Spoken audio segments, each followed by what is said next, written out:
Hello everyone, आपका स्वागत है टीचर स्टूडेंट चैनल में। हम लोग सीटेट की प्रिपरेशन कर रहे थे, जिसमें हमने सीडीपी में 2 लेक्चर पढ़ लिए थे। यानी कि मैंने जो इम्पोर्टेंट टॉपिक है उसको लेते चल रही हूँ। आज है हमारा जीन पियाजे का संज्ञानात्मक विकास का सिद्धांत। ये सिद्धांत इम्पॉर्टेंट है सीटेट और यूपीटेट, बहुत सारे सभी टेटों के एग्ज़ाम के लिए ये टॉपिक बहुत ज़्यादा इम्पॉर्टेंट है। और इस टॉपिक से सीटेट से रिलेटेड में बहुत ज़्यादा इसमें क्वेश्चन आते हैं, तो इसे अच्छे से पढ़िएगा और जो मैंने बताया है उसको ध्यान रखिएगा। चलिए वीडियो शुरू करते हैं। तो जीन पियाजे के संज्ञानात्मक विकास है क्या? आखिर संज्ञान क्या है? संज्ञान का मतलब है ज्ञान से। जब हमें किसी चीज़ की ज्ञान की प्राप्ति होती है वो संज्ञान है। अब वो ज्ञान हम कैसे प्राप्त कर सकते हैं? जैसे आपको दुनिया में जब हम आए तो हमें कोई चीज़ पता नहीं कि ये है क्या, लेकिन हमें उस दुनिया से ही पता चलता है कि ये है क्या। फिर हम उसमें अपनी अवधारणाएं बनाते हैं, उस अवधारणाएं से हम अपने विचार प्रस्तुत करते हैं, तो वो संज्ञान ही है। ठीक है ना? तो संज्ञान हमारी मानसिक क्रियाओं से रिलेटेड होता है। समझ गए संज्ञान क्या है? तो उसी विकास को जीन पियाजे ने बताया था कि बच्चा जो होता है वो बचपन से फिर बड़ा होने तक उसमें क्या क्या विकास होते रहते हैं, उसके मस्तिष्क में क्या क्या विकास होते हैं, वो अपने क्या विचार प्रस्तुत करता है, उसको कैसे ज्ञान की प्राप्ति होती है, वो कैसे ज्ञान प्राप्त करेगा। पहले किसी चीज़ पर ध्यान देगा, अपनी अवधारणाएं प्रस्तुत करेगा, है ना। इस टाइप से उसको ज्ञान की प्राप्ति होगी। ठीक है। अब जीन पियाजे का जन्म कब हुआ था? 1896 में हुआ था, स्विट्ज़रलैंड में हुआ था। इस टाइप के क्वेश्चन यूपीटेट में बहुत ज़्यादा पूछे जाते हैं। ठीक है। और इसको इनको क्या बोलते हैं? विकासात्मक मनोविज्ञान का जनक भी कहा जाता है। ठीक है। अब इनकी कुछ प्रमुख पुस्तकें हैं, जिसमें जो मुख्य हैं वो मैंने लिखवाई हैं। देखिए, बालचंदन की भाषा, the psychology of the child, the psychology of intelligence, the child conception of the world, the language and thought of the child. ये हो गए इनकी मुख्य पुस्तकें जिनकी मेन है। अब जीन पियाजे जी ने क्या कहा था? इन्हें अपना एक विचार दिया था अपने संसार के बारे में। जो बच्चा होता है वो अपने संसार के बारे में अपनी समझ की रचना सक्रिय रूप से करते हैं। हाँ, तो वो है ही बच्चा अपने जो बच्चा एक पैदा हुआ बच्चा होता है, लेटा हुआ है, तो वो कुछ ना कुछ तो सोचता ही, पंख को भी देख रहा है, तो वो अपने मस्तिष्क में कुछ ना कुछ रचना कर रहा है कि ये क्या है ना। तो वही उन्हें बताया था। अब क्या कह रहे हैं? जीन पियाजे ने कितनी अवस्थाएं बताई थी। जीन पियाजे ने जो संज्ञानात्मक है ना, उसकी 4 अवस्थाएं बताई थी, जो नीचे दी हुई हैं। जिसमें से है पहली संवेदीकामक, दूसरी पूर्व संक्रियात्मक, तीसरी मूर्त संक्रियात्मक और चौथी अमूर्त संक्रियात्मक। ठीक है। संवेदीकामक को संवेदी पेशीय भी बोलते हैं और इंद्रजनित भी बोलते हैं। पूर्व संक्रियात्मक को पार्क संक्रियात्मक भी बोलते हैं। ठीक है। और मूर्त को स्थूल, इस नाम से ही आ जाता है, और अमूर्त का नाम औपचारिक से आ जाता है। ठीक है। अब हम पहला पढ़ते हैं। पहला है हमारा संवेदी पेशीय अवस्था। संवेदी पेशीय अवस्था को आप समझ सकते हैं, जन्म से 2 वर्ष तक के बच्चे में क्या क्या बदलाव आएगा, क्या क्या वो करेगा। आपने देखा होगा छोटे बच्चे जो होते हैं वो क्या करते हैं, चीज़ों को इधर उधर, अपने शरीर से चीज़ों को इधर उधर करते हैं ना, चीज़ों को पहचानने का प्रयास करते हैं। कोई आवाज़ दे रहा है, मम्मी चिल्ला रही हैं, या मम्मी खिलाती हैं उसको, है ना, तो उसको क्या कहता है, अपनी उनकी प्रतिक्रिया को समझता है और अपनी प्रतिक्रिया देना आरंभ कर देता है ना। और क्या करता है बच्चा? वस्तु को देखता है, उसको पकड़ता है, चूसता है, दांतों से काटता है। ये तो सब आपने देखा होगा, ऑब्जर्व किया होगा बच्चों को। ठीक है। जो चीज़ें नहीं चल पाती हैं, निर्जीव है, उसको समझता है कि उसमें जान है, और अपना प्रयास करता है, त्रुटि को, गलतियां करेगा, प्रयास करेगा और सीख जाता है। जैसे कि बच्चा जो होता है घुटनों के बल चलना स्टार्ट करता है, फिर धीरे धीरे गिरता है, उठने की कोशिश करता है, लेकिन एक वक्त ऐसा आता है कि वो चलना शुरू कर देता है। तो 2 वर्ष तक का बच्चा तो चलने लगता है ना। बच्चा क्या करता है इसमें, ये स्टेज होती है ना, इस स्टेज में हमें बहुत अच्छे से एक नैतिकता बच्चों को देनी चाहिए, क्योंकि बच्चा हमारे देखकर हमको सीखता है कि पेरेंट्स क्या कर रहे हैं। अगर हम मोबाइल चला रहे हैं तो वो भी उसी में ही लीन हो जाते हैं। बच्चे आप देखते होंगे कि मोबाइल में ज़्यादा ही घुसते हैं आजकल, तो इसमें बच्चा अनुकरण करके बहुत सीखता है, यानी कि देख कर सीखता है। तो हम जो उसको दिखाएंगे वही बच्चा सीखेगा। ठीक है।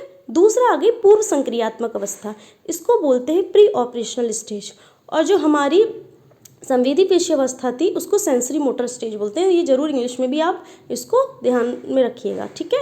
पूर्व संक्रियात्मक अवस्था में क्या होता है, जीववाद आता है बच्चों में, यानी कि एनिमिज्म। इसके अंतर्गत बच्चा क्या समझता है, जो चीज़ें निर्जीव है ना, उसको भी बच्चा क्या समझता है कि उनमें जान है, उसको सजीव समझता है।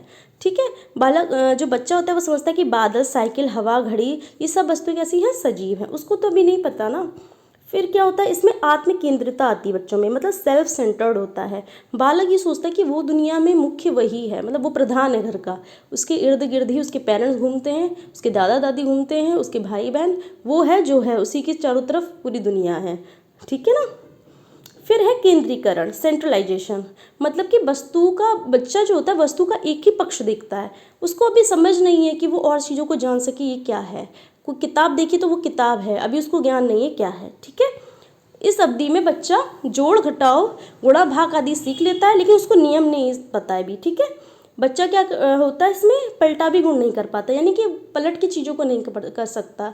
ठीक है, जैसे कि अगर 2 गुणा 3 6 है तो 3 गुणा 2 6 कैसे है। ठीक है, इस सब को है। और क्या है, बालक में वस्तुओं व उनकी संख्या व परिणाम के संदर्भ में सही रूप से समझने की शक्ति का कैसा होता है, अभाव होता है।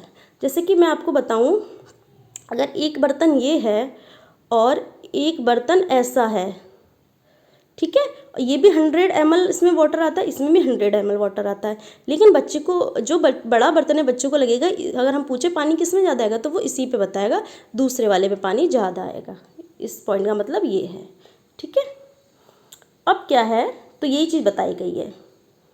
अब आ गई हमारी थर्ड स्टेज, मूर्त संक्रियात्मक अवस्था, जो कि 7 to 11 होती है। ठीक है, इसे कॉन्क्रीट ऑपरेशनल स्टेज भी बोलते हैं। अब बच्चा जो चीज़ें दिख रही, मूर्त मतलब जो चीज़ें दिखती हैं उसके विषय में चिंतन आरंभ कर लेता है। ठोस चीज़ें जो दिख रही हैं सब उसके बारे में सोचता है कि ये क्या है। ठीक है, उसमें पलटा भी गुण आ गया, यानी कि 2 गुणा 3 6 है तो 3 गुणा 2 भी 6 होता है। वो सब चीज़ें उसके माइंड में चलने लगती है। ठीक है, माइंड काम करने लगता है, तारीख, समय, दिन, महीने, वर्ष सबका सब बता देता है। ठीक है, लंबाई, चौड़ाई, अब वो बता देगा कि इसमें कितना है तो ये इसमें भी इतना ही होगा, है ना। लंबाई, चौड़ाई, वजन, तरल तत्व के संरक्षण संबंधित समस्याओं का समाधान कर लेता है, ये क्वेश्चन पूछ लेते हैं। ठीक है, अनेक तार्किक क्रियाएं आरंभ करने लगता है। ठीक है, चीज़ों को समझने लगता है, उचित और अनुचित को समझने लगता है कि ये सही है, ये गलत है।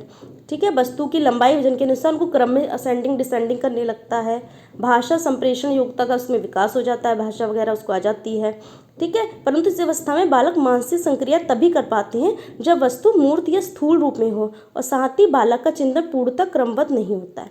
मतलब कि इसमें वस्तु को, जो बच्चों को जो वस्तु दिख रही है वो उसी के बारे में चिंतन कर लेता है। ठीक है, अब आ गई हमारी अमूर्त संक्रियात्मक अवस्था, जो कि बहुत इंपॉर्टेंट है। ये इसमें 11 से 15 वर्ष तक के बच्चों के बारे में है, ये फॉर्मल ऑपरेशन स्टेज। ठीक है, अब बच्चा बड़ा हो गया है। ठीक है, बालक में अमूर्त चिंतन, जो चीज़ें नहीं दिख रही हैं उसके बारे में भी वो विकास उसमें हो रहा है। ठीक है, बालक में सभी प्रकार के संप्रत्ययों का समुचित विकास हो जाता है। ठीक है, बच्चा अब परिकल्पना करने लग रहा है, इमेजिनेशन करने लगा है कि हाँ पेड़ है तो ऐसा है। ठीक है, चिंतन में पूर्ण कर्मवृद्धता आ जाती है, मतलब क्रम में हर चीज़ करने लगता है। भाषा संबंधी योग्यता और संप्रेषणता तो उसमें आई गई है। अब सारी चिंतन करने लगता है, अब सारी मतलब इमेजिनेशन वाले चिंतन करने लगता है। ठीक है, अब आगे निगमन तर्क, यानी कि निगमन का मतलब होता है नियम से उदाहरण की ओर चलने लगता है। अगर उसको नियम बता दो तो वो उदाहरण खुद बता देता है। ठीक है, और जो वो थी हमारी मूर्त संक्रियात्मक अवस्था, उसमें वो आगमन विधि से चलता है। ठीक है, उदाहरण से, यानी कि जब हम बताएंगे ना कि ये पेड़ है और ये ऐसे ही ऑक्सीजन मिलती है, तो तब वो बताएगा कि ये क्या है। ठीक है, और क्या सारी मतलब क्वेश्चन सॉल्व करने में निपुण हो जाता है। अगर हम क्वेश्चन को उलट पलट दें सब चीज़ वो आराम से कर लेता है ना। ये सब बच्चा इसमें सीख जाता है, यानी कि तार्किक क्षमता उसका विकास हो जाता है, अवलोकन क्षमता का विकास हो जाता है, तर्क करने की क्षमता का विकास हो जाता है। आप ऑब्जर्व भी कर सकते हो, है ना, 11 से 14 वर्ष के बच्चों में बड़ा हो जाता है थोड़ा। अब आ गई क्या क्या चीज़ें होती हैं, देखिए इंपॉर्टेंट पॉइंट क्या क्या निकला है वो देखिए। अनुकूलन, जिसको कस्टमाइजेशन बोलते हैं। अनुकूलन का अर्थ होता है कि वातावरण में देखते हुए खुद को उसके अनुकूल बना लेना। ठीक है, जैसा वातावरण है हम अपने आप को वैसे ही ढाल लेते हैं, जैसे कि जैसा देश वैसा भेष, है ना। अब आ गया आत्मसात्करण, एसिमिलेशन। इसमें बच्चा क्या करता है, अपने पुराने जो ज्ञान होता है उसकी सहायता से नए ज्ञान का अर्जन करता है। ठीक है, जैसे इसमें उदाहरण दिया, बच्चा साइकिल सीखता है तो उसे मोटरसाइकिल सीखने में मदद मिलती है। ये हो गया हमारा आत्मसातकरण। साम्य धारण क्या होता है? साम्य धारण कंसेप्शन मतलब ये जो हमारा आत्मसात है और समायोजन, इसके बीच में क्या होता है? संतुलन का काम करता है, ये साम्य धारण। स्कीमा क्या है? इसमें स्कीमा बहुत इंपॉर्टेंट है। स्कीमा ये होता है, इसमें बच्चा अनुभव के आधार पर जो भी ज्ञान अर्जित करता है और उसको इकट्ठा करता है। ठीक है, प्रीवियस नॉलेज के आधार पर। जैसे कि बच्चे को अगर किसी चीज़ का फोटो, गांधी जी का फोटो दिखा दिए तो उसके दिमाग में वो यही रहेगा, और हम उसको अगर क्वेश्चन कि गांधी जी कौन थे तो वो अपने दिमाग में पहले उनकी जो फोटो है वो इमेजिन करके फिर वो चीज़ों को बता देगा। ये हो गया स्कीमा। विकेंद्रण का मतलब क्या होगा? डिसेंट्रलाइजेशन। विकेंद्र से तात्पर्य किसी वस्तु या चीज़ के बारे में वस्तुनिष्ठ या वास्तविक ढंग से सोचने की क्षमता, मतलब कि अच्छे से उसको जो उसकी सोचने की क्षमता आ जाती है। ठीक है, वो होती है हमारी विकेंद्रण। केंद्रण का मतलब हमने पढ़ा था ना, केंद्रीकरण का, एक बच्चा वस्तु का एक ही पक्ष देख पाता है, लेकिन विकेंद्रण का मतलब होता है हर पक्ष वो देख लेता है वस्तु का। ओके, अब एक ऑब्जेक्ट परमानेंस आ गया। ऑब्जेक्ट परमानेंस ये देखिए, ये मतलब होता है अगर हम बच्चों को ऑब्जेक्ट कोई दिखा रहे हैं, जैसे बॉल दिखा रहे हैं, और फिर अगर हम उसको छुपा दे रहे हैं, ठीक है, फिर अब वो बच्चा ढूंढ ले रहा है, तो मतलब कि बच्चे में ऑब्जेक्ट परमानेंस का गुण आ गया है, यानी कि उसको पता है कि वस्तु एग्जिस्ट करती हैं। ये होता है ऑब्जेक्ट परमानेंस। ठीक है, और ये हमारे प्याजे जी हैं, ये अपने स्कीमा में रख लीजिएगा। तो आपको ये वीडियो समझ आ गया होगा अच्छे से, मुझे लगता है। अब आप इसके क्वेश्चन लगाइएगा, पहले इसको एक बार पढ़ लीजिएगा। वीडियो अच्छा लगा तो लाइक शेयर एंड सब्सक्राइब करिएगा। Thank you.